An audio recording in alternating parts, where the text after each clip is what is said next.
Hello guys, welcome to Shreri coaching centre. स्वागत है आप सभी का श्रेरी कोचिंग सेंटर के यूट्यूब चैनल पर। और हम आ गए हैं आपके सामने टॉप 500 की सीरीज लेकर के। टॉप 500 में हम लोगों ने अभी तक पार्ट 21 तक वीडियोस कवर कर लिए हैं। क्लास 12 में टॉप 500 की सीरीज कर रहे हैं और इसमें पार्ट 21 कंप्लीट हो चुके हैं और इसके बाद आज हम लोग पार्ट 22 की बात करेंगे। और ये जो टॉप 500 में क्वेश्चंस करवाए जा रहे हैं आपको, ये बहुत ही इम्पॉर्टेंट क्वेश्चंस हैं जो आपके एग्ज़ाम में आते ही आते हैं। और इसमें जो क्वेश्चंस हैं वो प्रीवियस ईयर में या तो आए हुए हैं या उनके आने के चांसेस बहुत ही ज़्यादा हैं। तो चलिए स्टार्ट करते हैं पार्ट 22। तो इसमें अगर हम ओवरऑल क्वेश्चन की बात करें तो ओवरऑल क्वेश्चन हमारे 116 हो चुके हैं। 117 में आज की वीडियो से स्टार्ट हैं। तो चलिए स्टार्ट करते हैं। देखिए पहला क्वेश्चन क्या लिखा है। पहला क्वेश्चन लिखा है, यंग के प्रयोग में केंद्रीय फ्रिंज से, यंग के प्रयोग में केंद्रीय फ्रिंज से तीसरी दीप्त तीसरी अदीप्त फ्रिंज पर पहुंचने वाली प्रकाश तरंगों में कितना कलांतर व कितना पथांतर होगा। ये बहुत ही बढ़िया क्वेश्चन है और इसमें लैम्डा बराबर दिया गया है 6000 एंगस्ट्रॉम दिया गया था। लैम्डा बराबर 6000 एंगस्ट्रॉम। तीसरी दीप्त, तो तीसरी दीप्त की निकालनी है।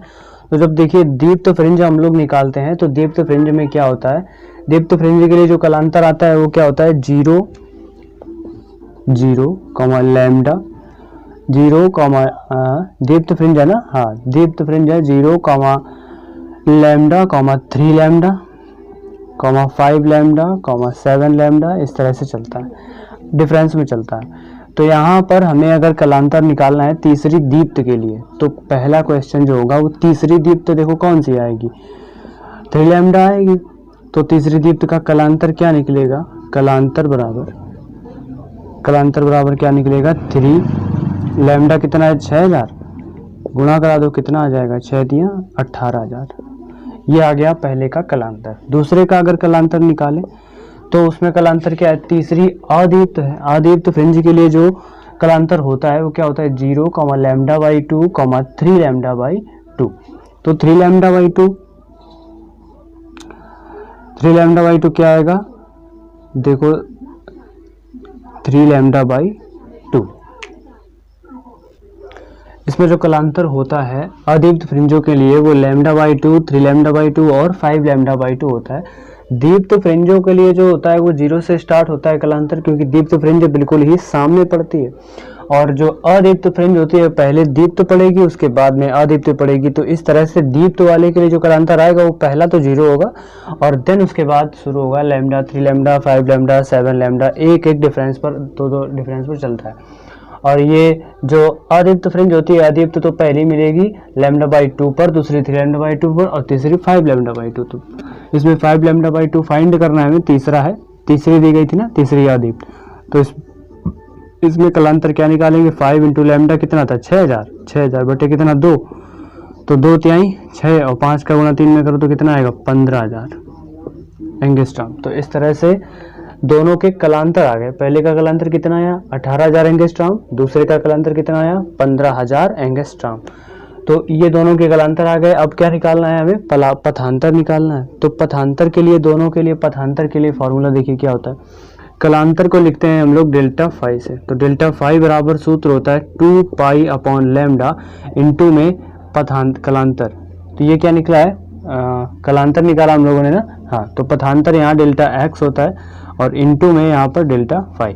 देखिए पथांतर is equal to 2 pi upon lambda into delta phi. Delta phi क्या होता है, जो इसमें कलांतर अभी हम लोगों ने फाइंड किया है, वो कलांतर को हम लोग पाई से लिखते हैं।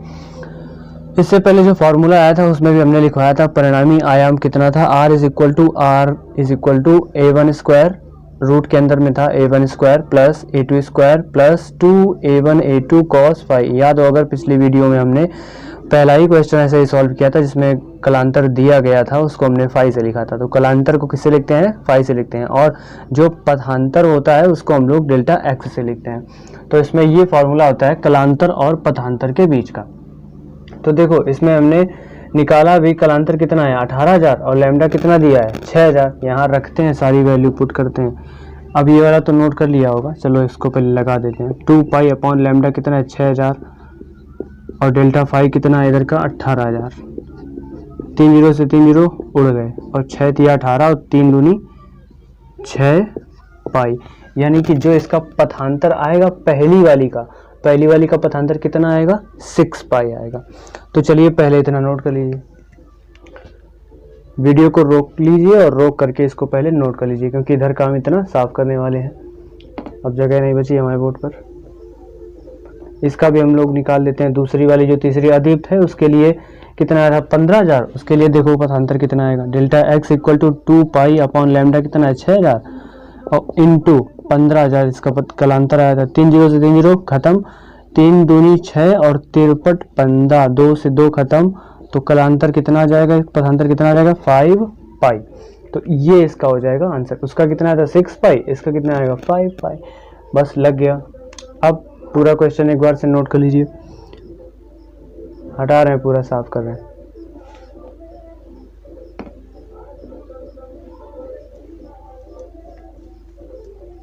नेक्स्ट क्वेश्चन की तरफ बढ़ें। क्वेश्चन नंबर 118, 2 mm की दूरी पर। देखिए सवाल में स्लिटों के बीच की दूरी जो होती है उसे हम लिखेंगे स्मॉल डी से। किससे लिखेंगे स्मॉल डी से, क्योंकि इस फार्मूले में लेसन में हमने बताया था 2 बार डी आता है। तो स्मॉल डी 2 मिलीमीटर है, तो 2 mm 1 मिलीमीटर को मीटर में चेंज करने के लिए हम लोग 10 की घात -3 से गुणा करते हैं, तो यहाँ मिलीमीटर हट जाएगा, 10 की घात -3 आ जाएगा। 6000 एंगस्ट्राम का प्रकाश है, तो लैम्डा बराबर 6000 एंगस्ट्राम। एंगस्ट्राम में होते हैं, देखो 1 एंगस्ट्राम में होते हैं 10 की घात -10 मीटर, और इसमें 3 जीरो लगे हैं। इसको हम अगर हटाएंगे तो यहाँ 10 की घात -10 लाएंगे, और 3 जीरो हैं ये पहले से, और जितने जीरो होते हैं उतने ही 10 की घातें भी होती हैं, तो यहाँ पर 3 घातें इससे घट जाएंगी, तो ये आएगा 6 गुणा 10 की घात -7 मीटर। तो 6 × 10⁻⁷ मीटर आएगी क्या लैम्डा, यानी कि तरंग दैर्ध्य, इसकी वेवलेंथ। और देखो कुछ दिया होगा, स्लिटों से 30 सेंटीमीटर की दूरी पर फ्रिंजों को देखा जाता है। स्लिटों से पर्दे के बीच की दूरी को हम लोग लिखते आए हैं अभी तक कैपिटल डी से, और युगों तक लिखा भी जाएगा इसको।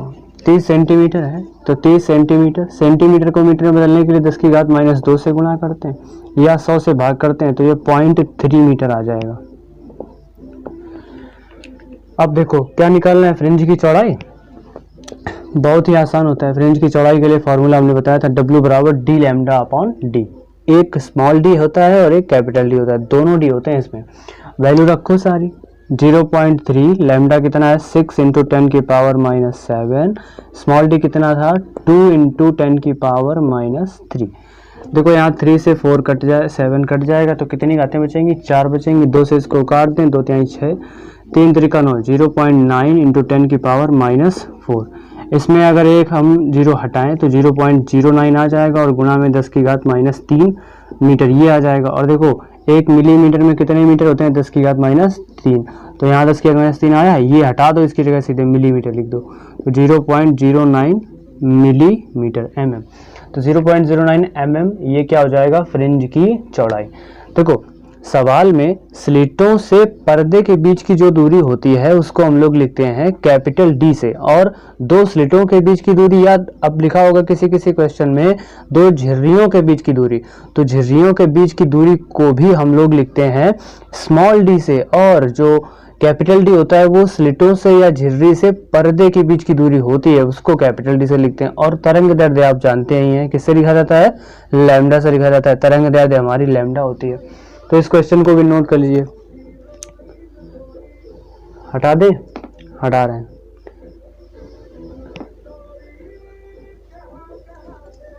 नेक्स्ट क्वेश्चन, अगला क्वेश्चन। अच्छा इसको भी नहीं साफ किया, साफ कर देते हैं।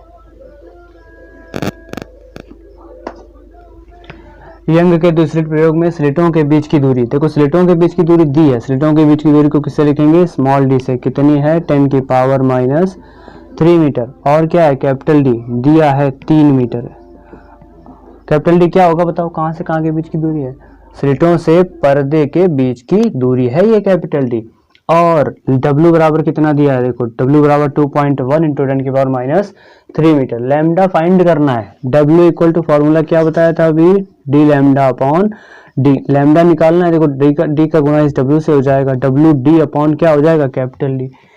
ये जो d लिखा है ये इधर बटन पहुंच जाएगा और ये इधर गुणा हो जाएगा इस डी का। तो W का मान दिया है हमें 2.1 इंटू 10 की पावर -3, स्मॉल डी भी दिया है 10 की पावर -3, कैपिटल डी दिया है 3 मीटर। काट दें तो 3 सत्ते 21.7 आ जाएगा। 3 घातें 7 हो जाएंगी, दशमलव लगा है, 0 दशमलव हट जाएगा तो घातें भी 7 हो जाएंगी, यानी 7 गुणा 10 की घात -7। अभी ये आंसर मीटर में है। अब चूंकि हम लोग तरंग दैर्ध्य निकाल रहे हैं लैम्डा, तो लैम्डा काहे में आएगी, एंगस्ट्रॉम में आएगी। तो यहाँ 10 टू द पावर -3 से और मल्टीप्लाई करा दें, 7 3 10 हुए, तो यहाँ मल्टीप्लाई करवाएंगे तो डिवाइड भी तो करवाएंगे, तो ये 3 जीरो होंगे इसमें, इसको ऊपर ले जाएंगे तो 7000 हो जाएगा, और 10 की घात -10 ही हो जाएगा, और 10 की घात 10 का मतलब क्या होता है, एंगस्ट्रॉम।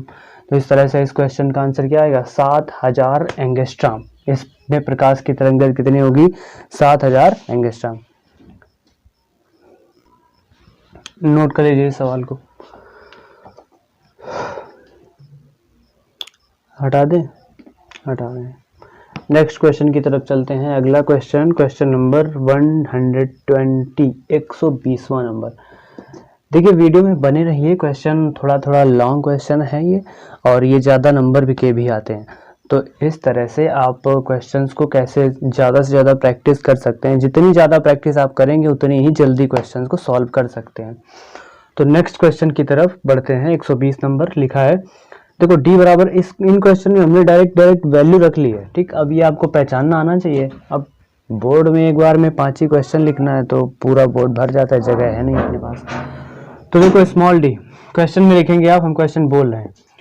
लिखा है, लिखिए, यंग के दूसरे प्रयोग में स्लिटों से पर्दे के बीच की दूरी 1 मीटर तथा फ्रिंज की चौड़ाई 3 मिलीमीटर है, और स्लिटों के बीच की दूरी 0.2 मिलीमीटर है। तो प्रकाश की तरंग दैर्ध्य ज्ञात कीजिए। नंबर 2, केंद्रीय दीप्त से तृतीय अदीप्त फ्रिंज की दूरी ज्ञात कीजिए। तो देखो पहले में निकालना है लैम्डा, पिछले क्वेश्चन जैसा हो गया, W बराबर D lambda upon D, lambda निकालना है तो देखो लैम्डा बराबर W का गुणा इससे हो जाएगा, बटे में D चला जाएगा। W की वैल्यू 3 मिलीमीटर, तो मिलीमीटर को हटाओ, 10 की घात -3 से गुणा कराओ, और स्मॉल डी कितना है 0.2 इंटू 10 की पावर -3, ये भी आएगा, और कैपिटल डी कितना है 1, तो ये तो 1 हो गया। 3 दूनी 6, दशमलव हटेगा, घातें 7 हो जाएंगी, तो 3 दूनी 6 गुणा 10 की घात -7। अब प्रकाश की तरंग दैर्ध्य है एंगस्ट्रॉम में, तो लाना पड़ेगा, 10 की घात -3 से गुणा कराओ तो कितना आ जाएगा, 6000 एंगस्ट्रॉम।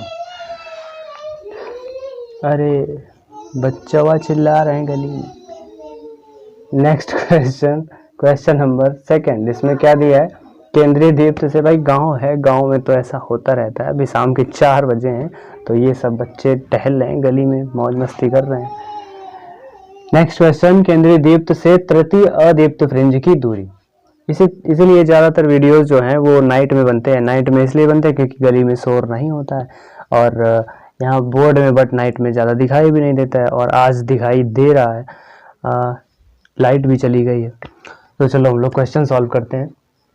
केंद्रीय दीप्त से तृतीय अदीप्त फ्रिंज की दूरी, तृतीय अदीप्त है तो यहाँ पर जो n की वैल्यू है, m की वैल्यू वो है 3, m बराबर 3। तो नोट कर लिया इस क्वेश्चन को।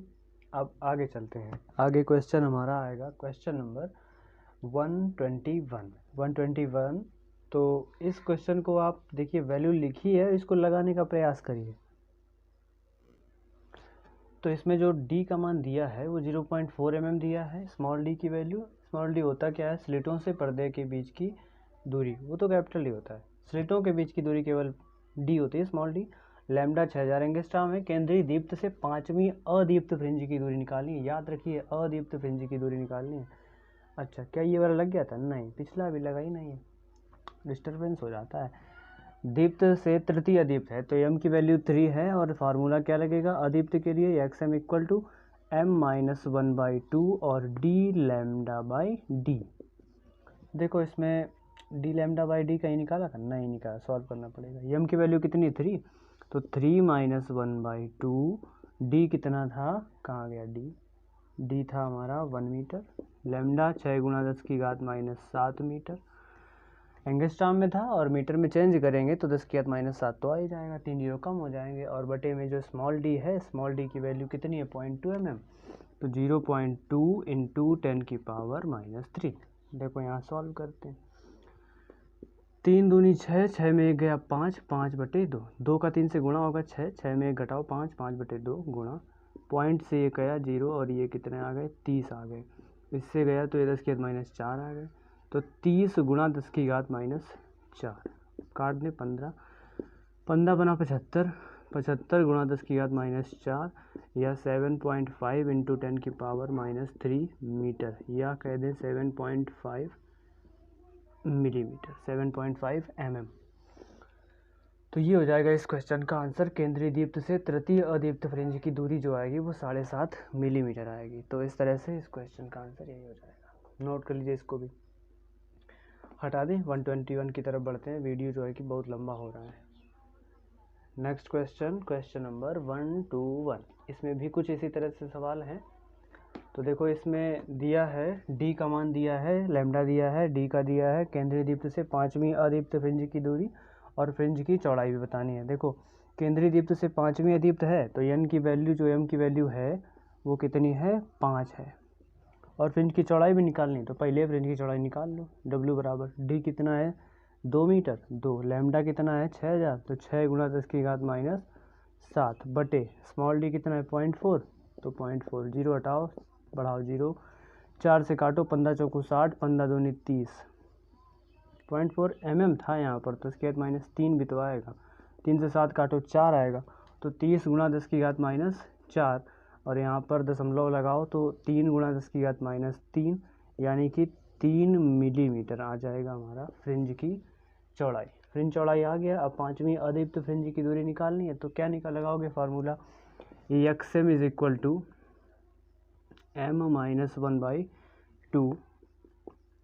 दीप्त है कि अदीप्त है, अदीप्त है, तो m-1/2 d lambda by D. तो m कितना है 5, 5 - 1/2 d लैम्डा बाई डी। देखो d लैम्डा बाई डी अभी पूरा सॉल्व किया है, कितना है 3 गुणा 10⁻⁻3। तो यहाँ पर लिख दो 2 पंचे 10, 10 से 1 घटाओ 9, 9/2 गुणा 3 गुणा 10⁻⁻3। इसको काट दो 1.5, 15 9 135, 1.35, 10⁻⁻3 को हटाओ और यहाँ लिख दो सीधे सीधे मिलीमीटर, तो 1.35 मिलीमीटर। तो ये हो जाएगा इस क्वेश्चन का आंसर। तो इस तरह से 1.35 मिलीमीटर जो होगी वो केंद्रीय दीप्त से 5वीं अदीप्त फ्रिंज की दूरी हो जाएगी। Next question, question number 122। Note कर लीजिए, इसको हटा दें। नेक्स्ट क्वेश्चन लिखा है, इसमें भी वैल्यू सारी दी है। डी की वैल्यू कितनी है 0.2 mm, तो 0.2 रख देंगे। और कैपिटल डी की कितनी है 2, लैम्डा कितना है 6000, इसमें सब में 6000 दिया है, तो 6 गुणा 10⁻⁷ मीटर। और स्मॉल डी कितना है 0.2, 0.2 गुणा 10⁻³ निकालना क्या था, ये तो देखा ही नहीं।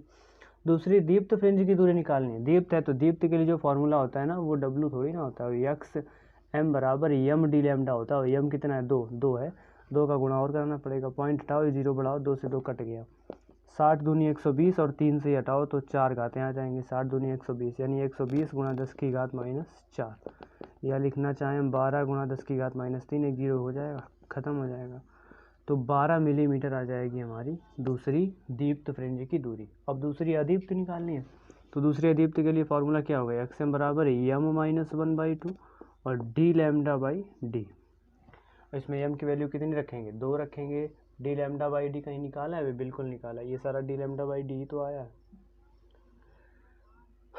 ये इसमें रखेंगे सारी वैल्यू। d की वैल्यू क्या है 2 मीटर, और जो लैम्डा है वो 6 गुणा 10⁻⁷ रखेंगे। स्मॉल डी की कितनी है 0.2 mm। ये अब अपने आप से आप सॉल्व करेंगे, ये आपका वर्क है, इसको आप सॉल्व करके बताएंगे और इसका आंसर जो आएगा वो आप कमेंट बॉक्स में बताएंगे। तो इस तरह से हमारा पार्ट 22 कंप्लीट होता है। और अगर आपने अभी तक वीडियो को लाइक नहीं किया है तो वीडियो को लाइक ज़रूर कर दें और चैनल को सब्सक्राइब ज़रूर कर लें ताकि आपको समय से नोटिफिकेशन मिल सके। बेल आइकन भी प्रेस कर दीजिएगा। बहुत से बच्चे कहते हैं पता नहीं चलता है कब वीडियो आ जाता है, तो जब नोटिफिकेशन जो बेल आइकन होता है उसको प्रेस नहीं करोगे तो कुछ नहीं पता चलेगा। जब तक बेल आइकन पे ऑल पे क्लिक कर देना लिखा होता है उसमें, तो ऑल पे जब आप क्लिक कर देंगे तो उसमें पता चल जाएगा आपको सारी, जो हम वीडियो जैसे ही अपलोड करेंगे तुरंत ही नोटिफिकेशन आ जाएगा। तो चलिए मिलते हैं हम लोग नेक्स्ट वीडियो में पार्ट 23 में। तब तक के लिए जय हिंद जय भारत।